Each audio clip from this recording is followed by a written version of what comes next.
This video contains explanation of the question and answers from NCERT book from class 11th economics subject and from chapter number 1 Indian economy on the eve of independence, and we will discuss question number 7 onwards.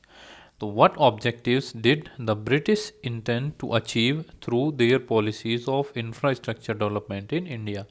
कि कौन से वो objective थे जो British achieve करना चाहते थे अपनी पॉलिसीज इंफ्रास्ट्रक्चर डेवलपमेंट की इंडिया के अंदर. So one cannot deny the fact that under the British rule there was significant changes in the infrastructural development of the country. और एक इस चीज़ से नकारा नहीं जा सकता कि जो ब्रिटिश रूल के अंडर में बहुत ज़्यादा इंफ्रास्ट्रक्चरल डेवलपमेंट हुआ कंट्री के अंदर. But the bona fide motive of the British behind the infrastructural development was only to serve their own colonial interest. लेकिन जो इंटरेस्ट था, जो मेन मोटिव था ब्रिटिशर्स का, वो यही था कि जितना भी इंफ्रास्ट्रक्चर डेवलपमेंट कर रहे हैं वो उनके कॉलोनियल फ़ायदे के लिए ही हो. So there was infrastructural development in the field of transport and communication. Transport और कम्युनिकेशन के फील्ड में डेवलपमेंट हुआ. The roads served the purpose of facilitating transportation of raw material from different parts of country to ports, and ports were developed for easy and fast exports to and imports from Britain. ठीक है, जो road हैं वो एक महत्वपूर्ण purpose show करने लगे क्योंकि इंडियन रोड्स जो बने हुए थे वो मॉडर्न व्हीकल को चलाने के लायक नहीं थे. तो उन्होंने सबसे पहले जो सड़कों का निर्माण करना शुरू किया, पोर्ट्स को डेवलप किया ताकि बहुत ज़्यादा तेज़ी से सामान को लाया और ले जाया जा सके ब्रिटेन में. सिमिलरली रेलवेज वर इंट्रोड्यूस, और इसके बाद फिर जो रेलवे थी वो इंट्रोड्यूस हुई and develop the transportation of finish good of British industries to the interior of India. और जो ट्रांसपोर्टेशन था उसे बेहतर बनाया ताकि जो फिनिश गुड था ब्रिटिश इंडस्ट्रीज़ का वो इंडिया के अंदर काफ़ी दूर तक ले जाया जा सके. So railways assisted British industries to widen the market for their finish product. और रेलवे ने सबसे ज़्यादा महत्वपूर्ण मदद की, रोल प्ले किया कि जो ब्रिटिश इंडस्ट्रीज़ थी उनकी मार्केट को, फिनिश गुड को बढ़ा दिया गया. So post and telegraph were developed to enhance the efficiency and effectiveness of British administration.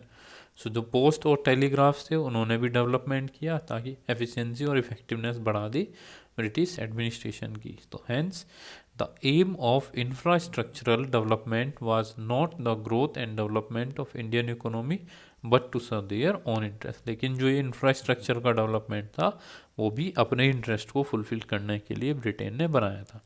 Question number 8, critically appraise some of the shortfall of the industrial policy pursued by the British colonial administration.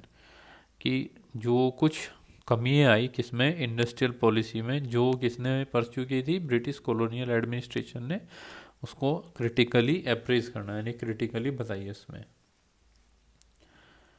The focus of the industrial policy pursued by the colonial government in India was to make our country a mere supplier of Britain's own flourishing industrial base. तो जो industrial policy का जो colonial government ने pursue की India में, उसका एक ही महत्वपूर्ण मुद्दा था कि जो इंडिया है ब्रिटेन की अपनी इंडस्ट्री के लिए एक मेयर सप्लायर का काम करे, बस वो कच्चे माल का. The policies were concerned mainly with the fortification and advancement of their own country. जो policies थी वो किसके लिए चल रही थी, बस fortification and advancement of country. The industrial policy pursued by the British colonial administration has the following shortfalls. तो जो इंडस्ट्रियल पॉलिसी थी जो ब्रिटिश कॉलोनियल एडमिनिस्ट्रेशन ने की, उसमें ये शॉर्टफॉल थे. First, neglect of Indian handicraft industry, यानी जो इंडिया की हैंडीक्राफ्ट इंडस्ट्री थी उसे पूरी तरीके से नकारा गया, डी इंडस्ट्रियलाइज किया गया by different means. Main actually यही कि टैरिफ बढ़ा दिया गया उनके एक्सपोर्ट के ऊपर, महंगा बना दिया गया ताकि इंटरनेशनल मार्केट में कम हो. दूसरा, बाहर से जो सामान आता था उस पर इम्पोर्ट ड्यूटी हटा दी ब्रिटेन के सामानों के ऊपर और कंपटीशन होने लगा जिससे वो सस्ता बेचते थे लाके उसे मार्केट के अंदर.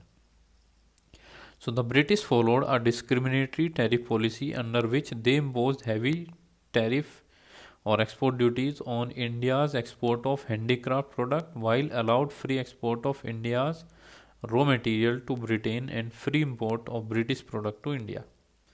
कि इन्होंने क्या किया कि जो टैरिफ थे, हैवी टैरिफ लगाए गए एक्सपोर्ट ड्यूटीज़ इंडिया के एक्सपोर्ट पे, और जो फ्री एक्सपोर्ट दिया इंडियन रॉ मटेरियल का ब्रिटेन में, और जो वहाँ से आने वाले प्रोडक्ट थे उन्हें फ्री इंपोर्ट दिया इंडिया के अंदर। So this made Indian exports costlier, जो इंडिया का एक्सपोर्ट था उसे कॉस्टलियर बना दिया, and its international demand fell drastically leading to the collapse of, ठीक है, जो कोलाप्स हुआ ऑफ हैंडीक्राफ्ट इंडस्ट्री, जो हैंडीक्राफ्ट इंडस्ट्री वो ख़त्म हो गई। Also Indian handicraft faced a stiff competition from machine made textile of Britain, जो इंडियन हैंडीक्राफ्ट थे उन्होंने कंपटीशन को झेलना पड़ा जो मशीन मेड टेक्सटाइल थी ब्रिटेन की वहाँ से। फिर इससे इमरजेंस हुई, the emergence of a new section of people who like the British goods more in comparison to the domestic goods, encouraged British industries at the cost of Indian industries. फिर एक जो new section आया people का जो ये पसंद करता था ब्रिटिश गुड्स को, और किसके कंपैरिजन में, अपने डोमेस्टिक गुड्स के कंपैरिजन में। तो इससे जो इंडियन इंडस्ट्रीज थी वो पूरी तरीके से ख़त्म हुई, and this lead to the declining demand for Indian product and encourage foreign product.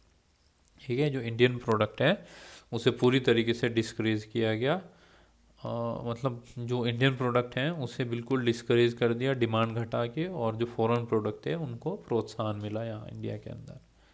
Second, lack of investment in Indian industries, जो इंडिया की इंडस्ट्रीज हैं उसमें इन्वेस्टमेंट की कमी होना। The modern industries in India demanded investments in capital goods that were beyond the means of Indian investors, जो modern industry है उसमें बहुत ज़्यादा पैसा चाहिए था जो इंडियन इन्वेस्टर के बस की बात नहीं। On the other hand British government was least interested in investing in Indian industries, और जो दूसरी तरफ जो ब्रिटिश गवर्नमेंट थी वो इंडियन इंडस्ट्रीज में कुछ भी इन्वेस्ट नहीं करना चाहती थी। Thus due to lack of sufficient investment the growth of Indian industries were actually constant, तो लैक सफिशिएंट इन्वेस्टमेंट ना होने की वजह से जो इंडियन इंडस्ट्रीज थी वो सीमित रही और नहीं बढ़ा पाई इंडियन इंडस्ट्रीज को। एंड कम्स तो question number 9, what do you understand by the drain of Indian wealth during the colonial period, कि आप इससे क्या समझते हैं कि इंडिया की जो संपत्ति थी, जो धन था, वो पूरी तरीके से ख़त्म कर दिया गया कॉलोनियल पीरियड के टाइम पे। तो answer is Dadabhai Naoroji advocated the theory of drain of wealth in the 19th century, जो 19th सेंचुरी थी उसके अंदर दादा भाई नेरोजी ने एक थ्योरी दी जिसे ड्रेन ऑफ वेल्थ बोला। The colonial period was marked by the exploitation of Indian resources, जो कॉलोनियल पीरियड है उसने इंडिया की जितनी भी रिसोर्स थी उन सब का एक्सप्लोइटेशन किया। The sole motive of Britain to conquer India was to own a perennial source of cheap raw material, जो सोल मोटिव था ब्रिटेन का इंडिया को जीतने का, वो एक ही पर्पज़ था कि जो रॉ मटेरियल है उसे सस्ता ले जाया जा सके और अपनी जो इंडस्ट्रीज़ हैं ब्रिटेन की उन्हें फीड किया जा सके। Further British government use India's man power to spread its colonial base outside India, और इसके अलावा जो ब्रिटिश गवर्नमेंट थी उसने इंडिया की जो मेन पावर थी उसे इस्तेमाल किया ताकि वो अपने कॉलोनियल बेस को इंडिया के बाहर बढ़ा सके। Also, the administrative expenses that were incurred by the British government to manage the colonial rule in India were borne by Indian exchequer। ठीक है, जो एडमिनिस्ट्रेटिव एक्सपेंसेस थे जो ब्रिटिश गवर्नमेंट ने मैनेज किए कॉलोनियल रूल के टाइम पे, वो भी इंडियन एक्सचेकर थे, यानी गोल्ड में और उसके जो मेटल्स थे उसकी फॉर्म में उन्होंने पे करना शुरू कर दिया। सो दस the British rule drain out Indian wealth for the fulfilment of its own interest, तो ब्रिटिश रूल ने जितना भी इंडिया का खर्च वेल्थ थी उसे पूरी तरीके से क्या कर दिया, ख़त्म कर दिया।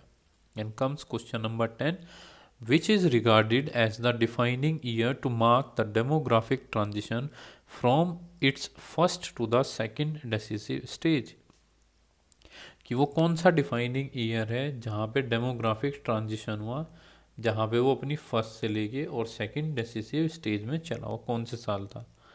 The year 1921 is regarded as the defining year of the year of Great Divide because prior to 1921 population growth in India was never consistent. जो ईयर 1921 था उसे डिफाइनिंग ईयर माना गया या ईयर ऑफ ग्रेट डिवाइड, क्योंकि 1921 से पहले जो इंडिया की पॉपुलेशन थी वो कंसिस्टेंट नहीं थी, यानी लगातार नहीं बढ़ती थी, डेथ रेट बहुत ज़्यादा था। कि India was in the first phase of demographic transition till 1921 that was characterised by high birth rate and high death rate. ठीक है, जो फर्स्ट फेज था डेमोग्राफिक ट्रांजिशन का वो 1921 तक था, जिसमें हाई बर्थ रेट था एंड हाई डेथ रेट था। बर्थ रेट भी बहुत ज़्यादा हाई था और डेथ रेट भी, यानी बर्थ के टाइम पे डेथ भी बहुत ज़्यादा थी। It implies low survival rate और लो लाइफ एक्सपेक्टेंसी, यानी इसमें क्या था, एक लो सर्वाइवल रेट था और जो लाइफ एक्सपेक्टेंसी थी वो भी बहुत कम थी कि कितने साल जिएगा। Which was nearly 8/1000 per annum, जो क्या थी 8 थी पर 1000 पर एनम।